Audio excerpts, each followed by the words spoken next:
Hey everybody, so we are in section 3.2 and you should be on page 67 in your spiral, and we're going to go over graphing, and you're going to see the same features that happened in graphing in our prior chapters happen in this chapter.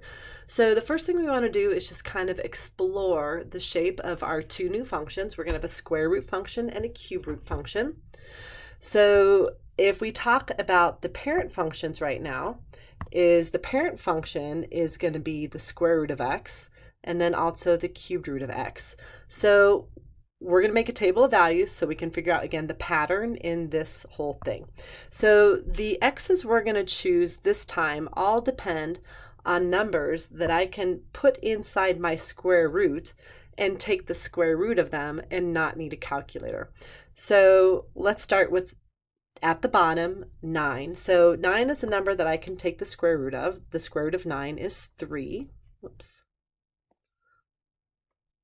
This pen's a little weird. That's supposed to be a 3. Hold on. The square root of 4 is 2. The square root of 1 is 1. The square root of 0 is 0.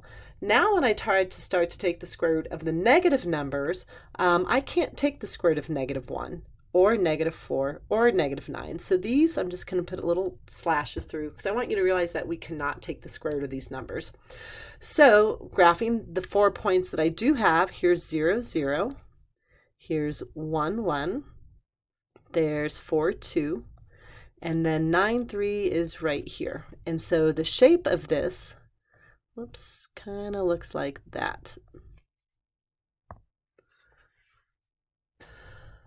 All right, so moving on to our cube root function, we have to think about some numbers that we could take the cube root of and do that and get some nice values. So you might not be as good with the cube roots as you are with your square roots, but I'm here to help you out. So let's start. Some of these numbers don't fit on our graph, but if I did take the cube root of 27, just good to know, it's 3. Whoops, not use a highlighter there. The cube root of 8 is 2. The cubed root of 1 is 1. The cubed root of 0 is 0. Now when I do the cubed root of my negative numbers, that does work. And remember, you can always type in the math button on your calculator and take the cubed root of these numbers. But the cubed root of negative 1 is negative 1. Negative 8 gives me negative 2. Negative 27 gives me negative 3. So I will not be graphing these because they just don't fit on my graph paper. But here's negative 8, negative 2. I'm just going to graph those points real fast. And then I can connect them. And here we go. So if you need to pause and get these graphed, that's fine. But let's take a look at our domain and range on these. So let's start with our square root function. So remember, we want to mark our important points. So this point at the end, let's switch colors, is not an arrow. So it's actually 0, 0, but the arrow on the end is infinity, infinity. So when I do my domain, which is my smallest x to my biggest x, I'll go from 0 to infinity. And I will include 0 because it is a closed point on the graph. When I do the range, I'm going to do my smallest y to my biggest y, and you will see that it mimics the domain. My smallest y is 0. My biggest y is infinity. Again, another bracket in parentheses, and it is 1-to-1. Remember, if it's 1-to-1, it passes the vertical line test and it passes the other test known as the horizontal line test. So this one is 1-to-1. In a cube root function, the arrow on the left is going left, and it's hard to see, but it is going down, and the arrow on the right is going right and up. So my domain, smallest x to biggest x, is negative infinity to infinity. And then the same for the range. Smallest y and biggest y mimic the domain, and parentheses around both sides. And this one is also 1-to-1 because it passes both tests. My graphing is not that great, but it is passing both tests. So one more time, when we graph our square root functions, we are picking numbers that we know the value, that we can take the square root of easily. And these x values fit on our graph, and I can take the square root of those numbers and get very nice numbers here. And then the same thing just happens with the y values, or sorry, the cube root functions. I can take the cube root of these numbers, those x values fit on my graph, and here's the result of taking those cube roots, and we get our two shapes. So square root functions and cube root functions. All right, so let's take a look at what happens when we add a, h, or k. So it doesn't matter which one you look at, either the square root version or the cube root version, but this a, and don't forget there might be a negative in front. The negative in front is going to tell you to flip. The a, if that a is bigger than 1, it will tell you to stretch. If that a is in between 0 and 1, it's going to tell you to compress. H is always in our house, so our house has been absolute value bars, our house has been parentheses, and now our house is a check mark. You will still take the opposite of this H, and then that will tell you to move left or right, and then this K, we will not do the opposite, that will just tell you to go up or down. So let's take a look at our shapes and go from there. So first we're going to identify the shape. So for instance, if I looked at the first example on the left, I see a square root, that's my shape. If I look at the one below it, it's a cube root. So that's my shape. All right, now we're going to identify the transformation. So on the one on the left, our number in the house is 3, so I want to think -3. And that means it's going to move left 3, and then the -1 or -1 will mean down 1. So when I do the one below it, I don't have anything in my house. I just have this subtract 5, which is going to mean down 5. So just kind of looking at these two at the same time. The next thing I'm going to do is create my table. So I have to remember the x values. So in a square root function, if you're like, I don't know what numbers I can take the square root of easily, I can take the square root of 0, 1, 4, and 9. Don't go higher than 9 because the next number that has a nice square root is 16, and 16 doesn't fit on this little piece of graph paper, so we don't want to use that one, okay? All right, so what is the square root of 0? Again, it's 0. The square root of 1 is 1, 4 is 2, 9 is 3. If we have any stretches or compresses or flips, we should put them in the table, which we don't. So my table will stay as it is. And now I'm going to go to 0, 0. It won't stay there though. It's now going to move left 3, down 1. And when I do that, it ends up right there. So I'm going to erase the orange dot because it's not there anymore. And then I'm just going to do the same for 1, 1. It won't stay there though. It's going to go left 3, down 1. And then just the same for all the points. So I'm going to do that and go to 4, 2, and you might not be able to see it, but I'm going left 3, down 1. And then 9, 3, I'm just going to go left 3, down 1. And remember, this doesn't have arrows on both ends. So wherever 0, 0 moved to, think of that as like your starting point. And then it's just going to go up to the right, excuse me, and have an arrow at the end. All right, so let's go ahead and finish the one on the bottom. So this time, since I'm a cube root, I want to think about the numbers I can take the cube root of. And again, we're probably not as good with cube roots as we are with square roots, but these are the numbers that you should be able to take the cubed root of very easily.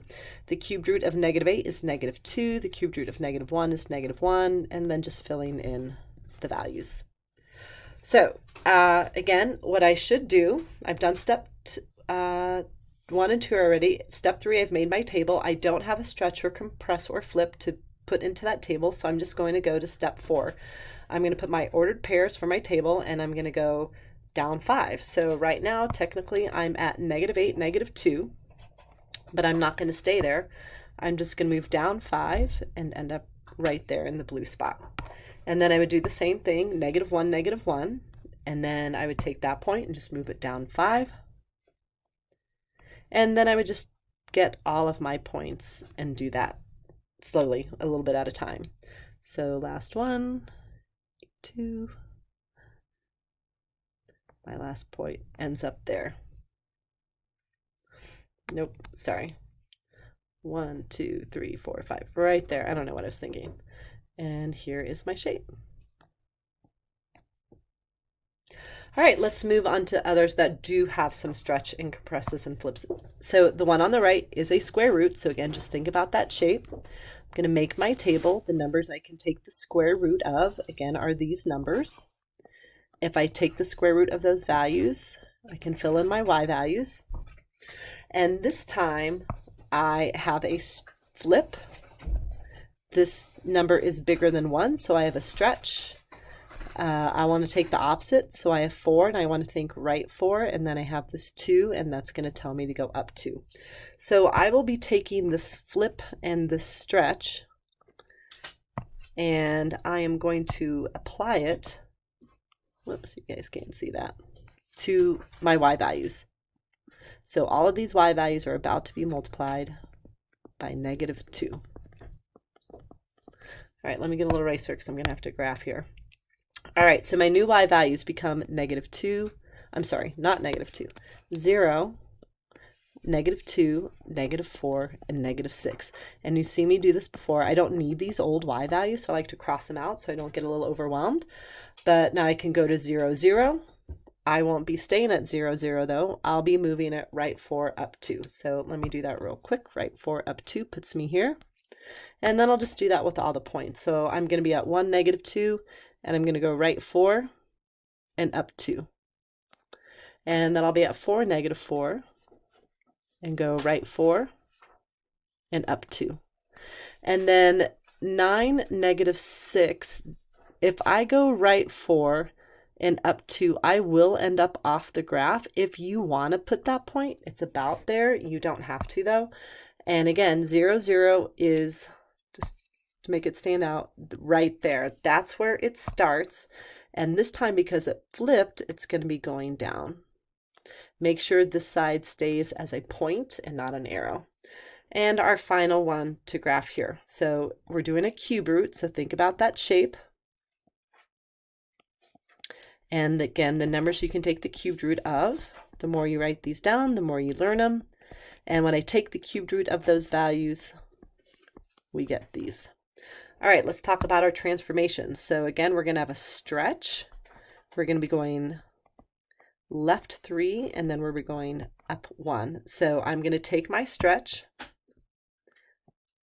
and I'm going to apply it to my y values. So all these y values are about to be multiplied by 2. And they become -4, -2, 0, 2, and 4. Since I don't need the old y values, just lightly crossing them out. And now I'll find -8, -4. And from there, I'm going to go left 3, and I go a little bit off the graph, but not by much, and then up 1, so maybe about there. And then I'll just take time to do that with all my points. So again, -1, -2. Won't be staying there. I'm going to go left 3, and then I'm going to go up 1. And I'll just take care to do that on all my points. So 0, 0, left 3, up 1, and do that with my 1, 2. And finally my 8, 4. And it ends up something like this with arrows on both ends. And just to remind you of the domain on this problem, just to look at a couple of these, my starting point is at -3, -1. The arrow is going right and up. So if I were to do my domain on this, I go from -3 to infinity. And my range, whoops, that should be a bracket, is going to go from -1 to infinity. When I do the cubed root, left is -infinity and -infinity, right is infinity, infinity. So my domain, this time I'm going to write it as that funky R of all real numbers, and the same for the range because it's going -infinity to infinity on both. So one thing I want you to realize is anytime you do a cube root function, this is always going to be your domain and range.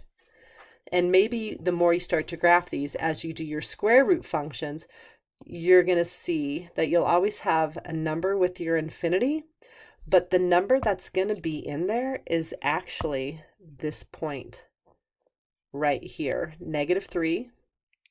There's -3, and there's -1. So just some things to think about.